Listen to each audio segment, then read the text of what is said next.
Hi everyone, मैं वीरेंद्र कुमार आप सभी का अपने चैनल VKC लर्निंग पॉइंट पर स्वागत करते हैं। आज हम सभी लोग देखेंगे न्यू में चूना कंक्रीट कार्य किस प्रकार से किया जाता है। जो न्यू हमारा होगा उसमें चूना कंक्रीट डाला जाए तो उसकी जो विशिष्टियाँ होंगी वह विशिष्टियाँ किस प्रकार से तैयार की जाएंगी। तो सबसे पहले हम बात करते हैं सामग्री की।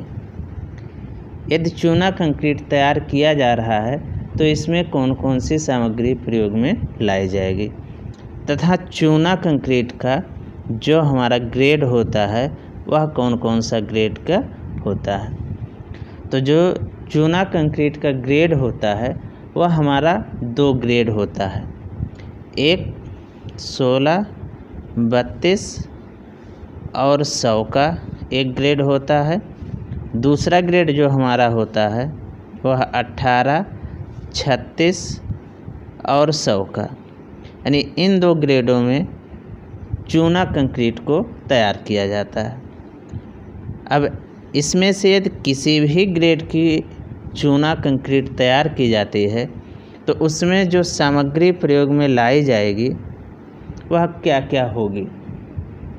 तो सबसे पहले हमारा होगा चूना, या कह सकते हैं कि जलीय चूना होगा, जो कि कार्यस्थल पे ही अच्छे प्रकार से पकाया जाएगा।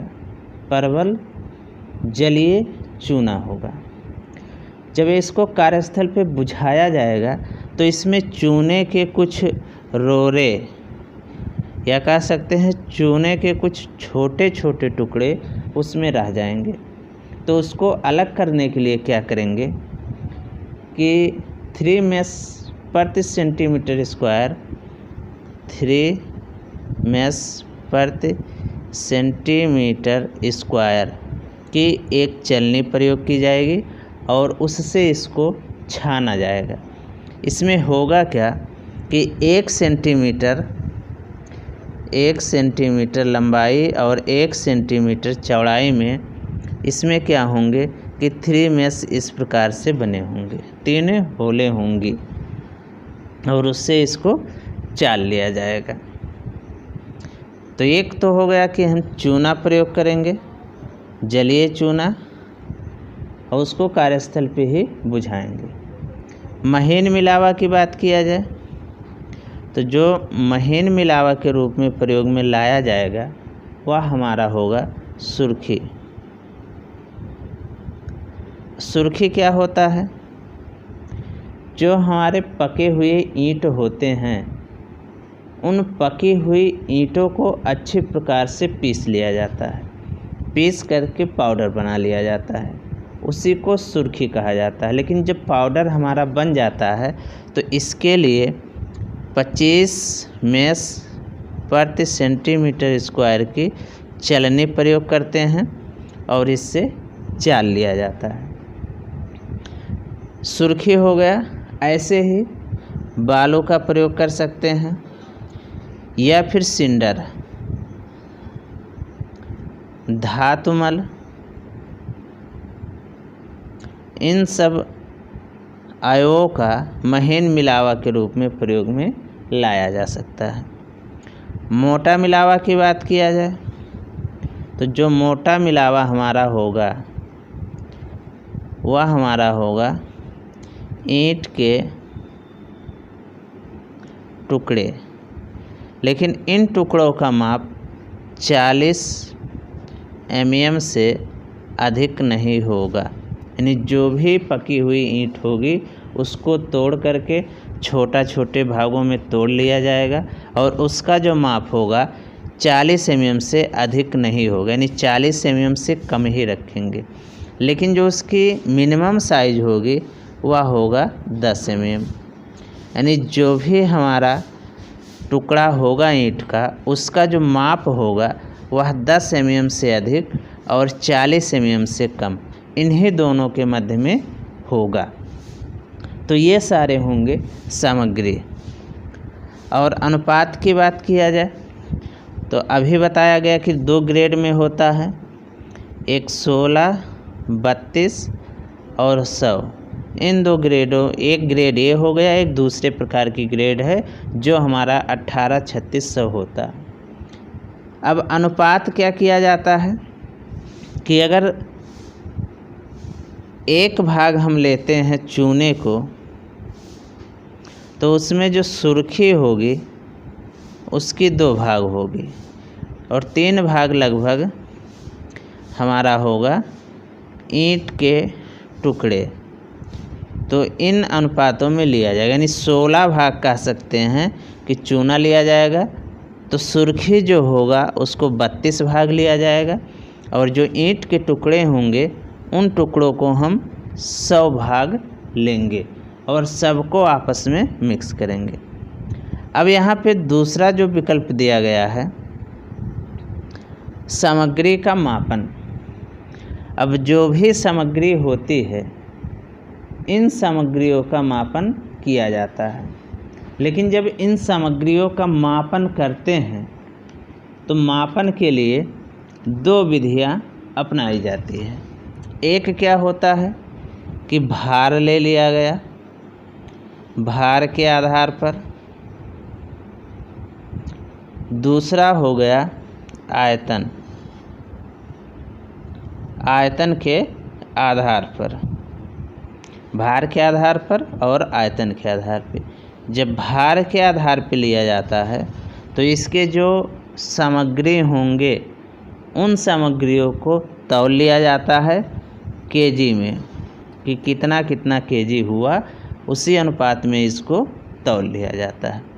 लेकिन जब आयतन के आधार पर लिया जाता है तो इसके लिए एक मानक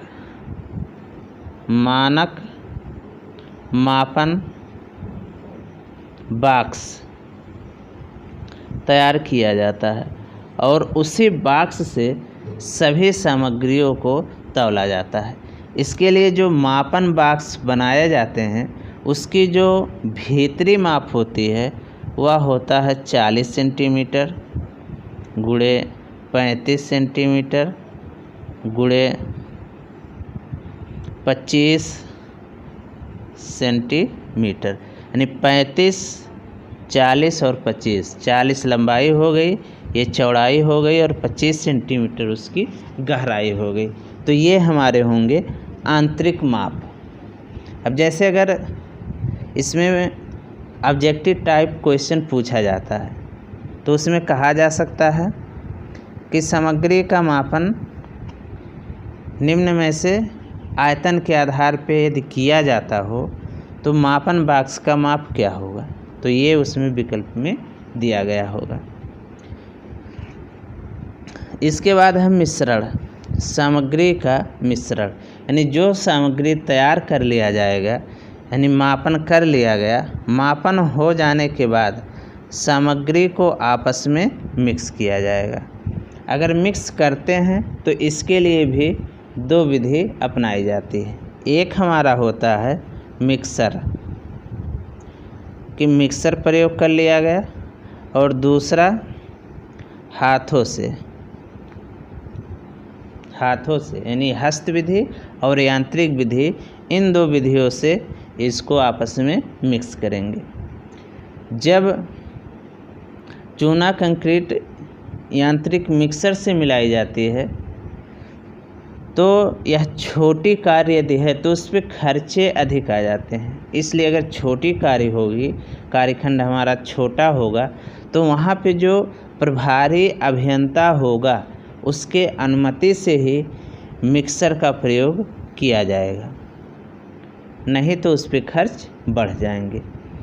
और मिक्सिंग करने से पहले जो यहाँ पे ईंट के टुकड़े, यानी गिट्टी के रूप में ईंट के टुकड़े प्रयोग में लाए जाते हैं, उन टुकड़ों को कम से कम 2 घंटे तक पानी में भिगोकर रखा जाता है, जिससे क्या होगा कि यह पूर्ण रूप से नमी को अवशोषित कर ले। अब इसको मिलाते किस प्रकार से हैं, जैसे यदि कहा जाए कि यांत्रिक विधि से मिलाया जाता है, तो जो हमारा मिक्सर होगा उस मिक्सर में सभी सामग्रियों को डाला जाएगा। सबसे पहले क्या करेंगे कि जो रोड़ी होगी यानी ईंट की गिट्टी होगी उसको डालेंगे।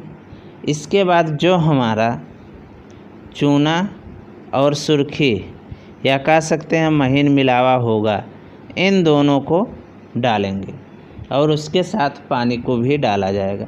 और जो मिक्सर होगा उस मिक्सर से 1.5 से 2 मिनट तक मिक्सर में रख दिया जाएगा और मिक्सर को चलाया जाएगा, तो कंक्रीट हमारा बन करके तैयार हो जाएगी।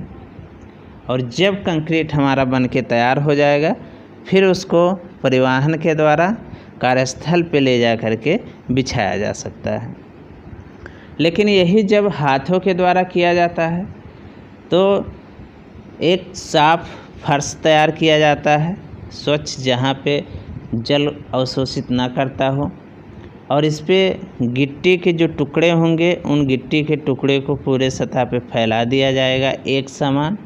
और फिर इस पे जो सूखा मिश्रण होगा या कह सकते हैं कि सुर्खी और चूना होगा उसको भी ला करके इसके सतह पे पूरे सतह पे फैला दिया जाएगा और कम से कम 3 बार फावड़ों के द्वारा इसको अच्छे प्रकार से मिक्स किया जाएगा।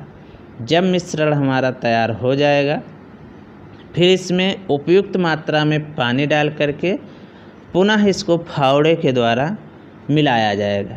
कब तक मिलाएंगे? जब तक कि पिंड में या चूना कंक्रीट में सभी है वो एक समान ना दिखाई पड़ने लगे। तो जब हमारा मिश्रण का कार्य तैयार हो जाएगा फिर परिवहन करेंगे। अब यह निर्भर करता है जो परिवहन की विधि होगी इस पे निर्भर करेगा कि जहाँ पे कंक्रीट मिक्सिंग कार्य किया जा रहा है वहाँ से कार्यस्थल कितने दूरी पे है। यदि कम दूरी पे है तो वहाँ पे मजदूरों के द्वारा, जो भी हमारे मजदूर या श्रमिक होंगे उनके द्वारा तसलों में भर करके पहुँचाया जा सकता है, या चलपट्टे घिरनी, कई विधियाँ हैं, कोई भी एक विधि उसमें प्रयोग में लाया जा सकता है। इसके बाद क्या होगा कि कंक्रीट को बिछाया जाएगा, यानी जो भी हमारा उपयुक्त स्थल होगा उस उपयुक्त स्थल पे कंक्रीट को ले जा कर के एक समान पूरे सतह पर बिछाया जाएगा। जब पूरे सतह पे कंक्रीट को बिछा दिया जाएगा, बिछाने के बाद इसकी कुटाई की जाएगी और पूरे सतह की कुटाई भी एक समान ही किया जाएगा। कुटाई करने के लिए जो रैमर प्रयोग में लाया जाता है वह रैमर जो होता है 4.5 kg से लेकर के 5.5 kg के मध्य में होगा। रैमर या कह सकते हैं कि दुरमुट, जिसका प्रयोग करेंगे चूना कंक्रीट की कुटाई के लिए, उसका भार होगा 4.5 kg से लेकर के 5.5 kg के मध्य में, जिससे कि इसकी कुटाई की जाएगी। और जब भी कार्यस्थल पे कंक्रीट को बिछाया गया होगा या बिछाया जाएगा तो कभी भी उस परत की मोटाई 20 सेंटीमीटर से अधिक नहीं होने देंगे। जैसे अगर कहा जाए कि चूना कंक्रीट हमको 40 सेंटीमीटर में बिछाना है तो एक ही बार में पूरे सतह पे 40 सेंटीमीटर में नहीं बिछाएंगे, 2 परतों में पूरे सतह पे चूना कंक्रीट को बिछाया जाएगा। और फिर उसकी एक समान 4.5 से 5.5 kg दुरमुट का भार वाला दुरमुट प्रयोग करके उसकी कुटाई की जाएगी। फिर तराई की बात होगी, तो जो भी हमारा कंक्रीट होगा जब उसको कार्यस्थल पर डाल दिया जाएगा, डालने के बाद उसकी कुटाई कर दी जाएगी। कुटाई हो जाने के बाद फिर इसकी तराई की आवश्यकता पड़ेगी। जब हमारा चूना कंक्रीट कठोर हो जाएगा, कठोर हो जाने के बाद कम से कम 7 दिनों तक इसकी तराई करते रहेंगे, जिससे कि इसमें आंतरिक नमी बनी रहे। इसके लिए कह सकते हैं कि जो टाट वगैरह के बोरे होते हैं उनको भी भिगो करके उस कंक्रीट के आयोग पे रखा जा सकता है। या फिर कह सकते हैं कि क्यारियाँ बना करके उसमें पानी भर दिया जाएगा। यदि आवश्यकता पड़ती है तो वहाँ पे जोड़ भी छोड़े जा सकते हैं। जब कोई कार्यखंड बड़ा होता है और कार्य को एक ही दिन में समाप्त नहीं कर पाते हैं तो वहाँ पे जोड़ छोड़ दिया जाता है कि वहाँ से आगे की कार्य जब की जाए तो नई कार्य और पुराने कार्यखंड में समांग बांड बन जाएं। इसके बाद होता है आयओ की जांच। जो हमारा आयओ होगा इसकी कम से कम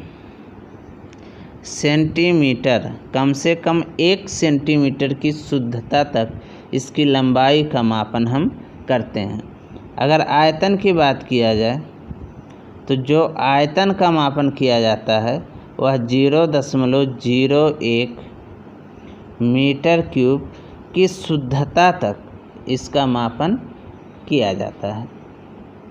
यदि यह वीडियो आप सबको अच्छा लगे तो इसको लाइक करें, शेयर करें तथा हमारे चैनल को सब्सक्राइब करें। यह वीडियो देखने के लिए आप सभी का धन्यवाद।